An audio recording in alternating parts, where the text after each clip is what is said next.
Hello friends, so I welcome you all for one more video. और आज इस video में बात करने वाले हैं कि जो लर्निंग होती है उसमें क्या क्या बैरियर्स होते हैं और किस तरह से आप इफेक्टिवली लर्न कर सकते हैं।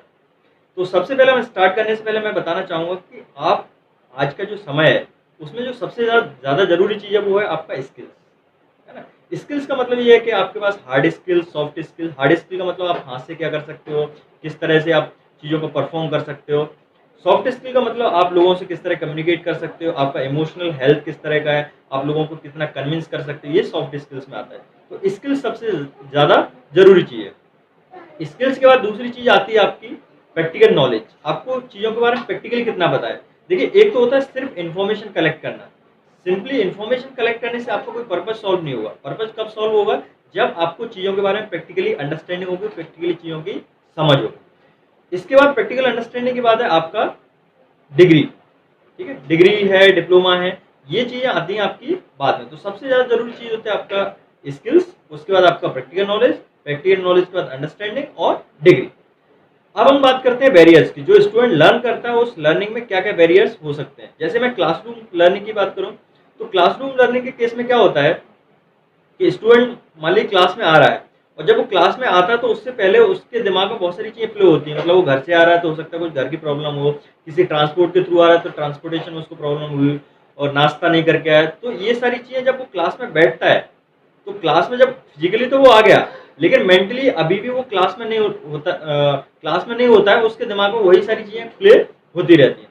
तो स्टूडेंट को अपने पार्ट पे इन सारी चीज़ों को अवॉइड करने के लिए क्या करना चाहिए। इस चीज़ को अवॉइड करने का जो सबसे पहला तरीका है, वो पहला तरीका ये है कि स्टूडेंट आपका राइट करे, है ना। लिखना बहुत जरूरी है। और लिखने का मतलब ऐसा नहीं सिर्फ आप फॉर्मेलिटी के लिए लिख रहे हैं, टीचर को दिखाने के लिए लिख रहे हैं। जितनी अच्छी तरह से लिखेंगे, ये रिपोर्ट है, ये फैक्ट है, जितनी अच्छी तरीके से आप किसी चीज को नोट करते हैं, लिखते हैं, उतने ज्यादा समय तक वो चीज आपको ध्यान रहेगी, उतने ज्यादा समय तक वो चीज आपको लर्न रहेगी। और अच्छी तरह से लिखने के लिए आप क्या कर सकते हैं, हेडिंग्स को किसी दूसरे पेन से लिख सकते हैं, और रिमेनिंग चीज दूसरे पेन से लिख। तो ये सारी चीजें क्या होती हैं, आपकी लर्निंग को बढ़ाती हैं। ठीक है।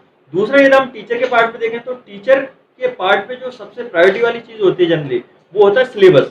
तो टीचर आते हैं तो सिलेबस कराना स्टार्ट कर देते हैं। उनके लिए स्टूडेंट कितना समझ रहा है, स्टूडेंट अंडरस्टैंड कर रहा है कि नहीं कर रहा है, चीजों को लर्न कर रहा है या नहीं कर रहा है, वो सेकंड नंबर की प्रायोरिटी होती है। जबकि मेरा मानना ये है कि जो टीचर की फर्स्ट प्रायोरिटी है वो ये होना चाहिए कि स्टूडेंट आपका लर्न कर रहा है या नहीं कर रहा है, जो टीचर डिलीवर कर रहा है वो स्टूडेंट तक पहुंच रहा है या नहीं पहुंच रहा है, टीचर स्टूडेंट से कनेक्ट कर रहा है या नहीं कर रहा है। तो ये सारी चीजें होती हैं। और क्लासरूम में जनरली क्या आप थ्योरेटिकली चीजें सीखते हैं, और उन चीजों को प्रैक्टिकली आप कहाँ इंप्लीमेंट करते हैं, उन चीजों को प्रैक्टिकली इंप्लीमेंट करते हैं आप लैब में। अब यदि हम लैब की बात करें, तो लैब के केस में क्या होता है, जनरली स्टूडेंट जाते हैं और जो भी प्रैक्टिकल होता है उसको परफॉर्म करते हैं, परफॉर्म करने के बाद उसको नोट डाउन करते हैं, रीडिंग्स लेते हैं, लेकिन अपना दिमाग नहीं लगाते हैं ज़्यादा, मतलब उसमें के बारे में सोचते नहीं है।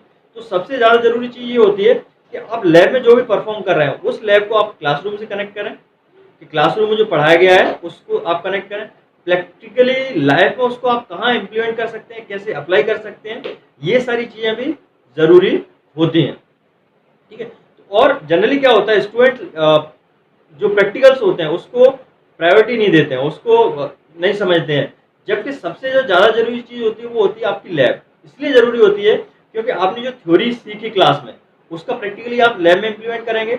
यदि आपको अपनी प्रैक्टिकल अंडरस्टैंडिंग बढ़ानी है, स्किल्स आपको सीखना है, तो वो सारी चीज़ें आपकी कहाँ हो सकती हैं, लैब में ही हो सकती हैं। और दूसरा एक ये एडवाइस है मेरी कि यदि आप इंजीनियरिंग वगैरह कर रहे हैं तो कुछ स्मॉल टूल्स होते हैं, जैसे स्क्रू ड्राइवर है, मल्टीमीटर है, ये आप अपने घर में रखिए, है ना। जिससे आप मशीन जैसे डोमेस्टिक जो अप्लायंसेज हैं उनको खोलिए, उनको रिपेयर करना सीखिए। इससे क्या होगा, आपकी जो इंजीनियरिंग की अंडरस्टैंडिंग वो भी बढ़ेगी, प्लस आपके अंदर कॉन्फिडेंस भी आएगा। इसके अलावा आप एक एक्सट्रीम में ये भी कर सकते हैं कि जैसे जो रिपेयर सेंटर होते हैं, मेंटेनेंस सेंटर होते हैं, आप वहाँ पे जाइए, एक आध दिन बिताइए, तो वहाँ पर आपको और ज़्यादा आपको प्रैक्टिकली चीज़ों को सीखने का मिलेगा। तो इसको मैं समराइज करूँ, तो समराइज करने से पहले मैं आपको बताना चाहूँगा सबसे ज़रूरी चीज़ है वो है स्किल्स। आप स्किल जरूर एक्वायर करें, चाहे हार्ड स्किल हो, सॉफ्ट स्किल हो। उसके बाद आपको चीज़ों की प्रैक्टिकल अंडरस्टैंडिंग, और उसके बाद नॉलेज, नॉलेज के बाद आपका आता है डिग्री।